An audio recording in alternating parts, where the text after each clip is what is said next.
जब मैं पवन जी के फ्लैट में गई, वहाँ पे हम लोग बैठे, बिल्कुल पवन जी ने जो बात वहाँ पे बोली है कि हम लोग बैठे, नॉर्मली हमारी बातचीत हुई, कुछ ऐसा नहीं था, बहुत अच्छे से बहुत प्यार से बातचीत हुई मेरे पवन जी के बीच में।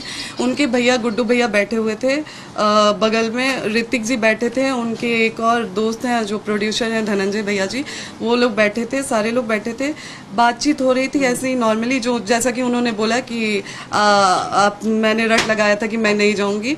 उनके भैया, जैसे ही मैं बैठती हूँ, उनके भैया द्वारा कहा जाता है कि आप ज्योति जो आप आई हैं, बात करिए और फिर यहाँ से जाइए, आप यहाँ पे रुक नहीं सकती हैं। मैंने बोला कि क्यों नहीं रुक सकती हूँ, क्या मेरे पति का घर है, आप लोग कैसे बोल रहे हैं कि मैं नहीं रुक सकती हूँ? तो नहीं आपको रुकने नहीं दिया जाएगा। हम बोले ठीक है भैया, आप मेरा हाथ पकड़ के बाहर निकाल दीजिए। तो फिर उन्होंने बोला कि देखा ये कुल फालतू बात मत करो, बस बात करो अपन, आइजा से जा। उस समय पवन जी ने एक शब्द नहीं बोला। और फिर चाय पानी वाली बात सच है कि उन्होंने चाय पानी के लिए बोला गया हम लोगों को कि चाय पानी पीजिए, आप लोग आराम से बैठिए। और फिर वहाँ से पवन जी निकल जाते हैं ये कह के कि 1 घंटे की मेरी मीटिंग है, 1 घंटे बाद आता हूँ तो आपसे बैठ के बात करता हूँ। जैसे ही वो वहाँ से निकलते हैं, पीछे से 10 मिनट के अंदर ही प्रशासन आ जाती है। दूसरी बात, SHO द्वारा मुझे धमकी दिया जाता है कि आप वहाँ से हटिए, नहीं तो आप पे FIR करा दिया जाएगा अगर आप ज़्यादा वो करेंगी तो क्या आज मैं जनता से पूछती हूँ कि अगर कोर्ट में मामला होते हुए पवन जी मुझे चुनाव में बुला सकते हैं, तो क्या 4 सवाल जो मेरे हैं उसका जवाब लेने के लिए मैं पवन जी के घर पे नहीं जा सकती हूँ? ज्योति जी एक बात बताइए, लोकसभा चुनाव में जब उन्होंने बुलाया था कि आप खुद गए? नहीं, लोकसभा चुनाव में अगर उसका भी साक्ष्य चाहिए तो आप लोग, मैं अपने इंस्टाग्राम द्वारा डाल दूंगी, क्योंकि अभी वो मेरे मैंने जी, तो वो पवन जी लगातार, मुझे ही नहीं मेरे पिताजी को भी उनका कॉल आता था। और उस टाइम घंटों 2-2 घंटे मेरे पिताजी से बात होती थी कि पापा आपका आजीवन मैं बेटा रहूँगा, आपके लिए आजीवन मैं करूँगा।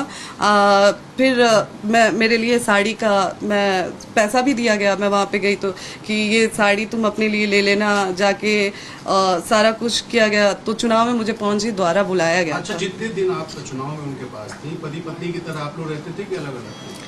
जी, शुरुआत में 4-5 दिन हम लोग पति पत्नी की तरह थे, फिर वहाँ पे ज़्यादा भीड़ होने लगी थी, उनके कमरे में लोग आने जाने लगे थे, तो एक दूसरा रूम खुलवाया गया था जिसमें मैं, वो और उनकी अम्मा और मेरी बहन रहते थे।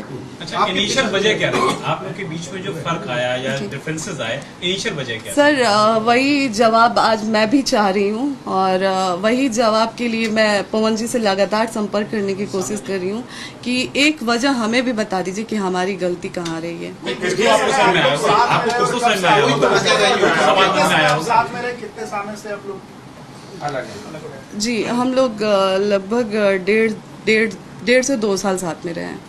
नहीं, फिर भी कोई वजह आपको जो समझ में आई? मतलब क्या इनिशियल जैसा कि जी, वो हमारे साथ रहते थे और हमें मतलब जैसे दवा हमेशा खिलाते थे, तो उस चीज़ का भी मैंने विरोध करना चालू किया कि नहीं, ऐसे नहीं होगा, मैं आपकी पत्नी हूँ, कब तक मैं ऐसे ज़बरदस्ती दवा आप खिलाते रहेंगे और मैं खाते रहूँगी, मतलब मेरे शरीर पे भी वो दवा गलत असर कर रही है, ऐसा नहीं, बस उस चीज़ों को लेके। और फिर जैसा कि मैंने पहले भी एक इंटरव्यू में बोला है कि किसी के द्वारा एक ऑडियो मैसेज पवन जी के फ़ोन में भेजा गया था कि ज्योति सिंह का इनसे संबंध है, उनसे संबंध है, बस उस एक ऑडियो की वजह से आज ज्योति सिंह यहाँ पे खड़ी है। आपके पिताजी पर भी आरोप लगा, मतलब मिसअंडरस्टैंडिंग रही जो किसी लोगों ने आपके बारे में? जी, वो मिसअंडरस्टैंडिंग रही जिसे आज तक पवन जी ने क्लियर करने की कोशिश नहीं की। मैं लगातार उनसे मिलने के लिए भीख मांगती रही, बात करने के लिए भीख मांगती रही, लेकिन वो कभी मेरे सामने बैठने के लिए तैयार ही नहीं हुए।